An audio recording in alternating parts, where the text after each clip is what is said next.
Bang, 2 tahun setelah berkecimpung di sepak bola nasional, sudah merasakan suka dan dukanya kah, Bang? Luar biasa sih, saya berkali-kali jujur mau kapok gitu. Tertempa mental saya, karakter saya jadi tertempa gitu.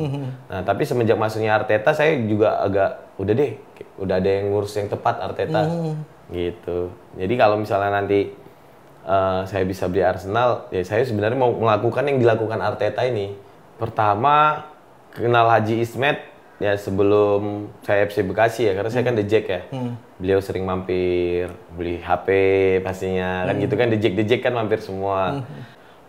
Pastinya semua klub mau promosi ya, terutama saya, makanya saya menggelontorkan dana juga yang begitu besar ya.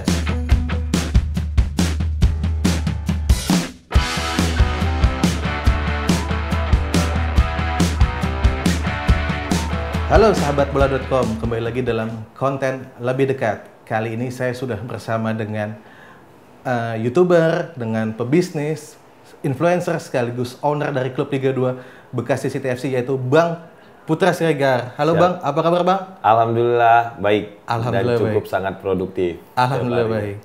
Bang, kalau kita tarik ke belakang, Abang baru terjun atau berkecimpung di dunia sepak bola nasional itu kan tahun 2021 bersama Bang Atta Halilintar. Abang waktu itu akuisisi klub PSG Pati, kemudian berganti nama jadi AHPS Pati, baru kemudian jadi FC Bekasi City. Apa sih Bang yang melatar belakangnya Abang untuk mau nih Bang untuk terjun ke sepak bola nasional? Jadi di awal, saya tuh bener-bener orang yang fokus kerja. Nggak ada waktu buat main-main. Ya.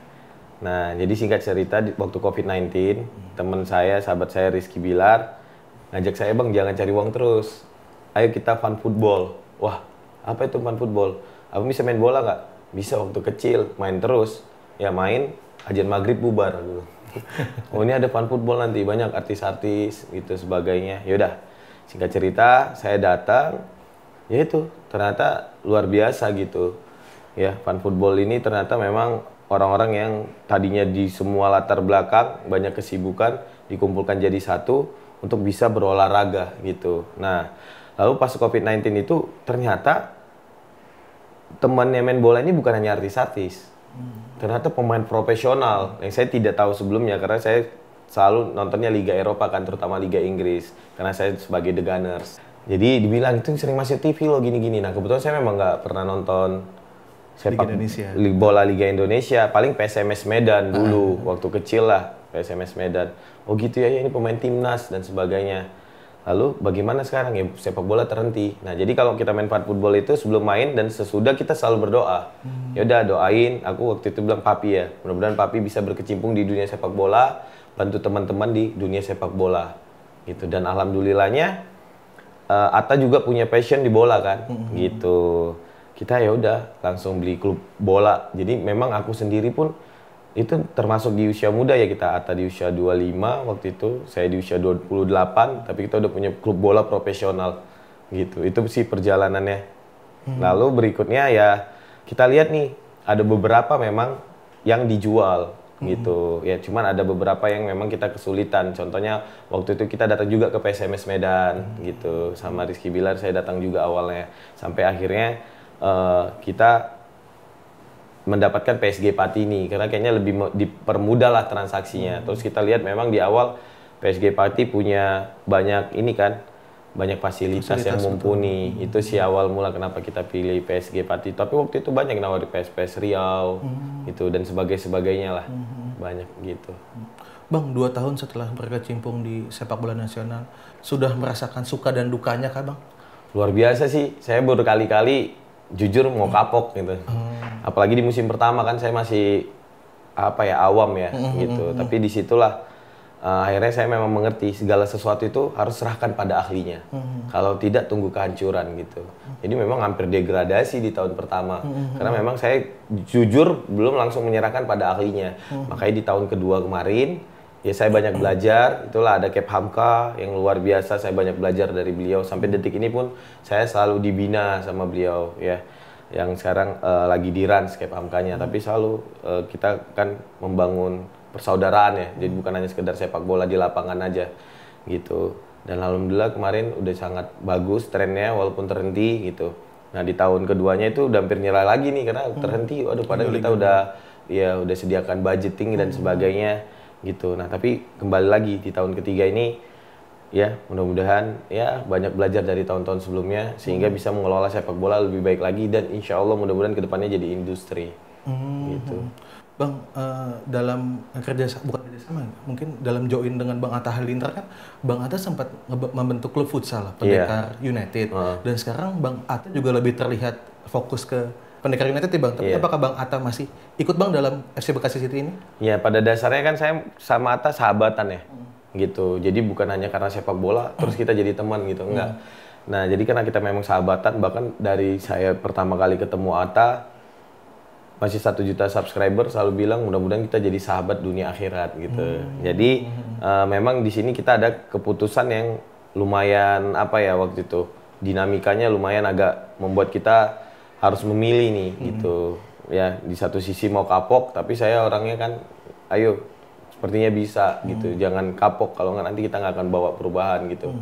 Nah akhirnya memutuskan yaudah Atanya fokus di futsal, sayanya fokus di bola gitu. Tapi tetap saya pun membantu futsalnya Atta juga tetap membantu FC Bekasi gitu.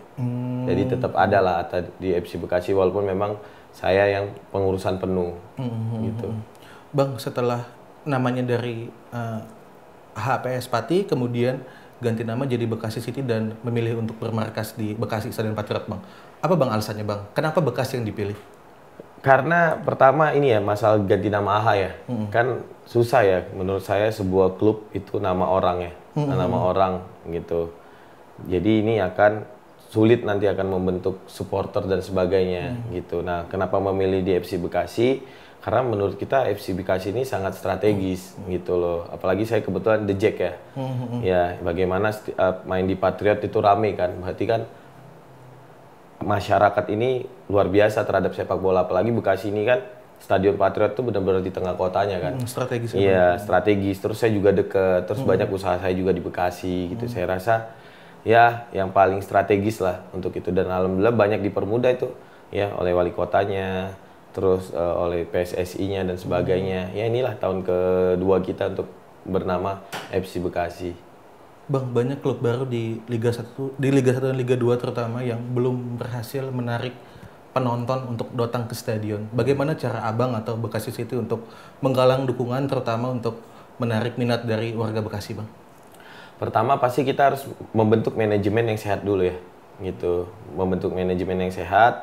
Lalu berikutnya kita memang mempunyai divisi yang khusus menangani supporter gitu. Jadi kita bisa membuka diskus ya, supporter butuhnya apa, maunya seperti apa. Itu pun nggak mudah perjalanannya. Di tahun pertama saya memang belum bisa membentuk dengan benar dan baik. Sehingga waktu itu saya sempat viral, tiketnya saya gratisin, terus dapat roti gitu. Karena menurut saya kenapa? Stadion kan dibayar mahal ya, daripada nggak ada penonton gitu. Ya nggak apa-apa kan, ini kan kita tujuannya mau menghibur masyarakat gitu.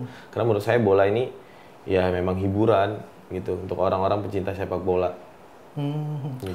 Bang, menjadi owner atau mengurus sepak bola ini kan identik dengan kerugian Bang, jarang cuannya Bang. Kalau kita boleh tahu berapa sih Bang dana atau uang yang sudah Abang keluarkan untuk FC Bekasi ini sejak Abang mengambil alih klub ini Bang? Iya jujur banyak banget sih gitu. Saya kaget ternyata pengeluarannya cukup besar. Tapi kembali lagi ya karena memang saya passionnya fighter kan, pejuang gitu, bener-bener pingin bantu teman-teman juga di sepak bola gitu loh agar ya mungkin apalagi sekarang asing di Liga 1 ada 6 ya. Iya, 6 gitu. Pasti akan lebih susah kan slotnya. Nah, ketika di Liga 2 ini kita banyak memberdayakan pemain lokal, ya itu saya ngerasa kayak ngebantu. Nah, lalu untuk apa ya? Untuk budget yang dikeluarkan lumayan besar. Cuman di tahun pertama kan kebetulan saya masih bisa malak sponsor-sponsor dari semua brand HP gitu. Jadi itulah yang sedikit membantu gitu. Saya palak-palakin. Judulnya saya palakin tapi enggak lah, saya memberikan kontribusi juga dengan mempromosikan brand-brand tersebut gitu. Saya juga ada ini ya target harus tercapai berapa banyak gitu. Jadi ya cukup apa ya? Cukup menguras pikiran dan menguras kantong sih. Jadi pasti rugi. Jadi kenapa? Tapi saya selalu apa ya? Punya prinsip kebetulan. Tidak ada balasan kebaikan melainkan kebaikan pula. gitu. Selama memang niat saya lurus nih untuk sepak bola gitu. Saya memang nggak punya kepentingan apapun yang lain gitu. Jadi ya gitu, walaupun dari bola keluar, tapi karena aku memang basicnya pebisnis ya, ya tapi dengan sepak bola ini elektabilitas jadi naik gitu. Jadi orang lebih trust karena dan akhirnya saya banyak pembeli-pembeli apalagi di Jakarta ya, di Jack itu hampir langganan saya semua, alhamdulillah gitu. Jadi mereka ada respect sendiri kan. Jadi ya, alhamdulillah mereka belanjanya di usaha-usaha saya banyaknya gitu. Gitu sih. Apakah faktornya berpengaruh terhadap PS Store yang sponsoring Persija juga, Bang? Pengaruh. Itu kan awal mula saya sponsori ya sponsor Persija. Itu The Jack, ketua The Jack, semuanya Masya Allah luar biasa gitu. Jadi bukan hanya tentang sponsor aja, jadi udah kayak keluarga gitu. Jadi saya merasa uang yang dikeluarkan segini, tapi manfaat yang kita dapatkan lebih dari itu gitu. Selama yang penting lurus saja, kita banyak kok sama legenda-legenda The Jack, kita kadang main bola, JJA namanya, itu dan sebagainya. Oh, Jackmania Asik-Asik. Ya, JAA, Jackmania Asik-Asik, yang lain-lainnya gitu. Jadi cukup senang lah di dunia sepak bola. Memang saya kan tujuannya pengen di Arsenal gitu. Tapi saya rasa kan sebelum ke sana pasti saya harus ada yang dilalui dulu kan gitu. Yang mudah-mudahan lah bisa naklukin Liga Indonesia yang luar biasa ini. Bang, menyambung soal Arsenal, kenapa suka sama Arsenal, Bang? Saya dari kecil memang nonton bola. Liga Eropa nonton bola terus ya. Dari zaman Thierry Henry, Evie Vera, Dennis Bergkamp gitu. Lalu habis itu kebetulan di kampung halaman saya itu kuat berjudi, Medan. Jadi kita pasti taruhan kalau nonton. Jadi bener-bener kan nonton yang namanya taruhan kan.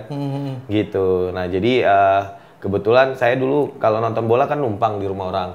Nah rumah yang saya tumpangin ini suka Arsenal. Jadi pasti diputar saat Arsenal namanya numpang kan, nggak bisa channel lain kan. Akhirnya karena kita tonton terus suka gitu. Dan apa ya, menurut saya ini bukan fans karbitan jadinya karena kan setelah Arsene Wenger kan hancur terus tuh Arsenal. Saya berapa kali harus sabar, banyak lord kan dari Camak ini dan sebagainya. Aduh. Bednar. Iya, Lord Bednar dan sebagainya. Jadi tertempa mental saya, karakter saya jadi tertempa gitu. Nah, tapi semenjak masuknya Arteta saya juga agak udah ada yang ngurus yang tepat Arteta gitu. Jadi kalau misalnya nanti saya bisa beli Arsenal, ya saya sebenarnya mau melakukan yang dilakukan Arteta ini. Jadi terkadang gitu, ya itu doa saya terus tuh, doa saya. Berkali-kali saya pingin, udah saya nggak mau lagi fans Arsenal, nyakitin kan soalnya. Kalah mulu, mental diserang kan gitu. Tapi sabar, akhirnya muncullah sosok Arteta ini. Yang aku pinginnya yang dilakukan Arteta ini yang pingin aku lakukan di Arsenal. Jadi ibaratnya ya tanpa membeli udah ada orang yang melakukan sesuai yang kita inginkan gitu. Jadi puas, bener-bener tuh kayak Trossard yang terbaru itu memang bener-bener aku yang mantau waktu di Brighton itu bener-bener ini bagus nih harus dibeli nih. Karena dia waktu itu lawan Liverpool apa kan dia ngegolin ya, berarti ini mentalnya bagus karena Arsenal ini butuh mental. Nah sama kayak Declan Rice itu juga aku pantau kan. Bagus banget dan itu bener-bener Arteta. Padahal kayak aku punya komunikasi ke Arteta, ya Arteta beli itu gitu. Padahal nggak ada, tapi bener-bener yang pemain yang aku inginkan dan itu menurutku suatu anugerah juga ya. Declan Rice mau ke Arsenal. Karena kan dia masih bisa milih MCT kan gitu. MCT, betul. Syukurnya itu dia ada kedekatan sama Bukayo Saka kan di timnas gitu. Ya, jadi luar biasa lah anugerah, makanya lebih optimis lah. Pokoknya full senyum deh 2 tahun ini gitu. Bang, berarti bersyukur dong ya. Mykhailo Mudryk gak ke Arsenal ngelihat penampilannya sejauh ini di Chelsea. Tapi menurut aku sih ya, kalau Mykhailo Mudryknya ke Arsenal pasti tuh gacor ya. Gitu. Pasti dia gacor. Sama kayak Brighton itu siapapun pemain beli jadi gacor karena ya baik di luar lapangan dan sebagainya tuh udah bagus gitu. Sama kayak aku nonton kan di sejarah Arsenal itu nggak pernah boleh ada kamera di selain di lapangan. Gitu. Kemarin kan mereka buat dokumenter ya. Saya rasa itu salah satu penunjangnya sih, karena semua pemain tahu didokumentasikan perjalanannya. Jadi mereka harus benar-benar dan serius gitu. Jadi menurut saya di Chelsea sekarang ya itu nggak ada sosok Abramovich yang bisa sosoknya hilang. Jadi mau dibeli pemain sebagus kayak Cucurella itu bagus banget sebenarnya.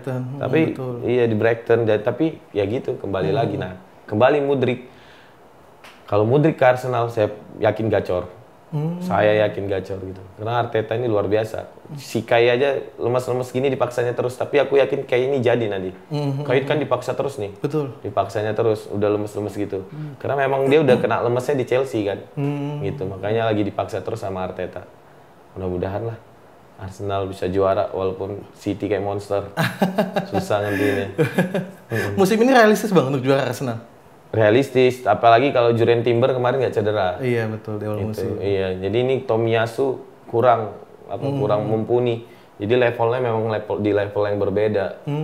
Gitu. Itu sih. Bang, balik lagi ke soal FC Bekasi City nih. Di bursa transfer saat ini kan Bekasi melakukan manuver dengan mendatangkan pemain berlabel Liga 1. Ada Ismet Sofyan dan ada Ezekiel.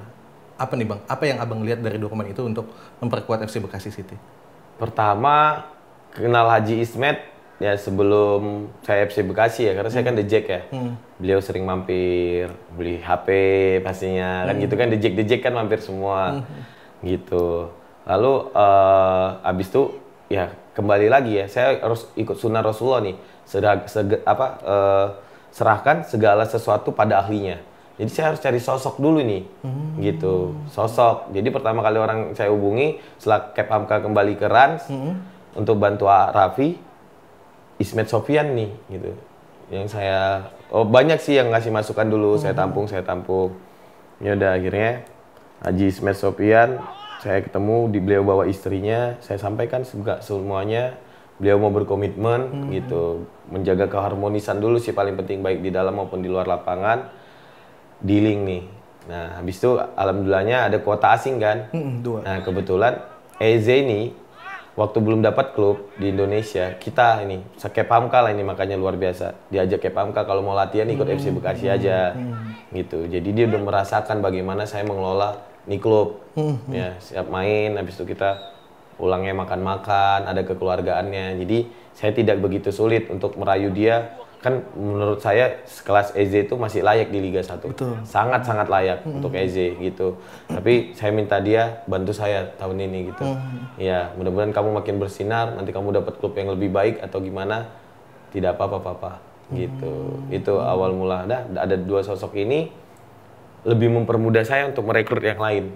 Gitu setelah itu. Jadi akhirnya pemain-pemain kan kadang pemain mau bergabung ke klub bukan hanya tentang gajinya doang, materinya dia lihat dulu, ini target enggak gitu, ini siapa aja skuadnya atau gimana gitu. Akhirnya datanglah orang-orang luar biasa seperti Hambali, Tolib, ya ada Obed gitu, ada pemain-pemain yang luar biasa menurut saya, dan ada Saldi juga yang yang punya loyalitas dan royalitas terhadap saya, beberapa Gigi, Sfai, Husnul, dan teman-teman lain yang benar-benar kita tuh udah keluarga. Karena saya bilang bukan hanya sepak bola, kan kehidupan kita terus berlanjut nih. Tahun depan 2 tahun lagi, 3 tahun lagi kan belum tentu kamu selamanya di FC Bekasi.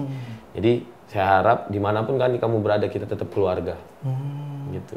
Jadi ini bukan hanya cerita tentang klub bola, tapi kita udah bicara keluarga. Gitu. Mes kita juga enak sini kan Pondok Indah, rumah juga.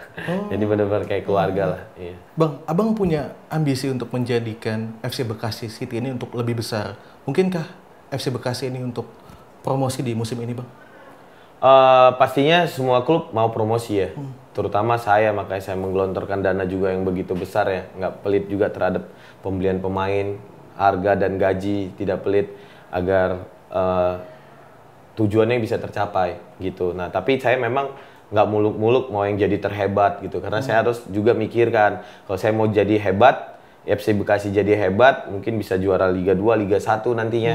Tentunya saya harus juga menyiapkan fasilitas, gitu, menyiapkan elemen-elemen atau semua instrumen-instrumen yang dibutuhkan lah, fanbase atau supporter yang udah kuat, gitu, training center yang sudah bagus, gitu, terus industri yang udah lebih mumpuni. Kan pemain-pemain sebenarnya mereka juga bisa untuk promosi produk, promosi ke perusahaan gitu. Nah itu yang mau saya manage tuh, makanya saya dibantu media FC Bekasi ini. Ya alhamdulillah banyak dipermudah ya. Tahun pertama FC Bekasi udah langsung bisa verified akun Instagramnya. Terus followernya juga udah banyak. Walaupun kemarin saya sama Atta berdua kan. Jadi cepet 1 juta followers gitu. Sekarang memang ada penurunan yang kita harap ini bisa naik kembali dengan kita menyajikan atau mengelola Instagramnya dengan baik gitu. Atau medianya dengan baik. Oh gitu, baik. Bang, kita bahas sedikit soal kehidupan abang nih bang. Boleh. Bagaimana sih kisah masa kecil dan masa muda abang sehingga membuat abang sampai seperti sekarang ini bang? Kalau saya makanya di bio saya ada titik terendah ya judulnya. Jadi memang saya tuh benar-benar berjuang dari titik terendah lah, titik dari bawah gitu. Ya saya banyak melakukan semua hal-hal yang keras gitu. Perjuangan-perjuangan yang luar biasa, terutama ya semua pekerjaan saya udah kerjakan gitu. Mau ngamen, nyemir sepatu gitu. Terus jaga lapangan futsal juga pernah. Hampir semua lah, jaga warnet dan sebagainya.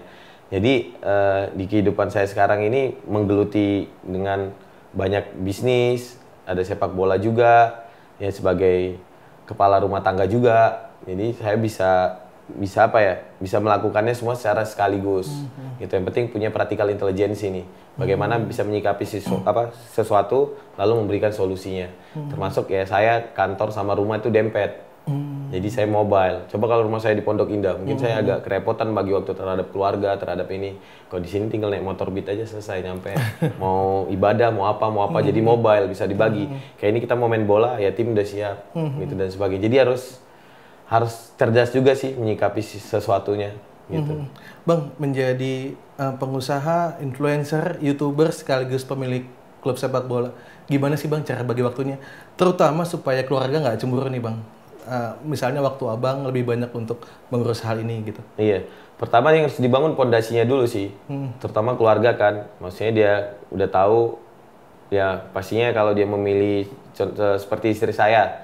Kalau dia memilih suaminya polisi, berarti dia tahu resikonya. Kalau polisi seperti apa. Dia memilih suami kuli bangunan, dia tahu pun resikonya seperti apa. Memilih suami buruh kantor, dia juga tahu resikonya seperti apa. Begitu juga dengan pebisnis gitu.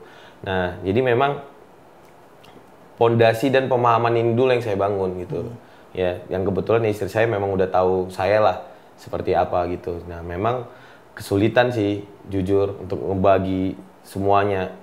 Ya tinggal kita kayak waktu istirahatnya kurang gitu. Cuman kalau misalnya kita memang kerja keras, semuanya bisa dikerjakan dengan baik kok semuanya. Oh gitu. Ya. Bang, balik lagi tadi ke soal masa kecil dan masa muda abang. Apakah pengalaman itu turut mempengaruhi filosofi abang dalam berbisnis dan mengurus bola bang? Iya, jadi memang pengalaman saya apa ya, banyak apalagi di bola ya. Di bola ini kan saya dari kecil ya benar-benar lihat strategi di Eropa kayak gimana gitu. Terus akhirnya itu keinginan saya bagaimana punya klub bola dari kecil gitu. Tapi nggak klub bola Indonesia ya awal-awal. Pokoknya kalau saya punya klub bola ini bagaimana bisa berbaur dengan pemain, bermanfaat dengan pemain. Jadi karakternya emang dibentuk dari situ gitu. Jadi kan sering kan kayak kita kan biasa kan nonton bola, ih bego banget gitu aja nggak gol gitu. Bahkan kalau kita yang main belum tentu gol gitu. Atau kayak kita nonton orang main catur, harusnya langkahnya ke sini nih. Padahal kita main catur, kita nggak tahu langkahnya mau kemana dan sebagainya, gitu. Jadi memang karakternya aku dibentuk dari kecil sih, bukan tiba-tiba. Ini memang dibentuk dari kecil dan aku memang main bola terus sampai sekarang main bola terus. Tapi dari kecil memang main bola terus. Gitu walaupun kalau kecil bola plastik ya, ya azan maghrib bubar. Ya. Tapi itu setiap hari nggak berhenti, konsisten dari kecil, gitu sampai sekarang. Di sini kita juga olahraga seminggu bisa 2-3 kali. Tapi futsal, karena lapangan makin sulit ya. Nah, terus kalau yang ini mini soccer juga seminggu 2 kali. Tapi ya kita agak jauh keluar dari Condet. Nah itu yang paling menyita waktu sebenarnya. Paling sulit membagi waktu terhadap keluarga, kerjaan dan sebagainya. Tapi kalau masih di sini aja kita bisa handle semua gitu. Bang, terakhir apa yang abang ambil atau pelajari dari teman-teman artis atau influencer yang sudah mengurus sepak bola sebelumnya bang? Semisal ada Raffi Ahmad di Rans, ada Mas Kaisang juga di Persis gitu.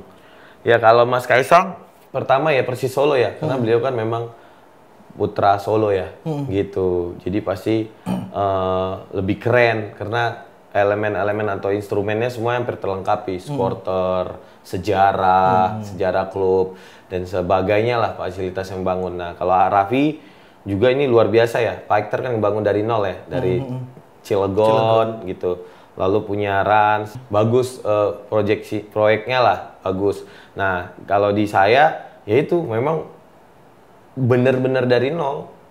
gitu. Jadi bener-bener merintis dari nol, memang berjuang dari nol, makanya ya harus punya mental yang kuat nih, gitu. Bener-bener semua dari nol, ini di tahun ketiga nih, dengan segala lika-likunya, dengan segala suka dukanya. Dan ini menurut saya sekolah yang paling mahal. Ini sekolahnya paling mahal karena saya langsung terjun gitu. Punya klub bola profesional kan, bukan yang amatir kan, gitu. Jadi ya luar biasa lah gitu. Ini 3 hal yang berbeda yang memang memiliki kelebihan dan kekurangan masing-masing. Jadi banyak belajar terus, tapi menurut saya ini yang paling sulit di sayanya nih. Tapi nggak apa-apa. Kan kadang kadar kesulitan itu Allah kasih tergantung kemampuan kita. Jadi saya rasa karena Allah ngerasa saya mampu nih. Jadi mudah-mudahan bisa terus gerak lah di sepak bola Indonesia. Harapannya nggak jauh-jauh sih, makin bagus semuanya gitu. Baik Bang Putra, siap. Terima kasih banyak Sama-sama. atas perbincangan hangat dan ramahnya. Sehat selalu dan Sehat sukses selalu. untuk Abang. Demikianlah sahabatbola.com konten lebih dekat kali ini. Nantikan konten lebih dekat berikutnya dengan sosok yang menginspiratif dan menarik. Sampai jumpa.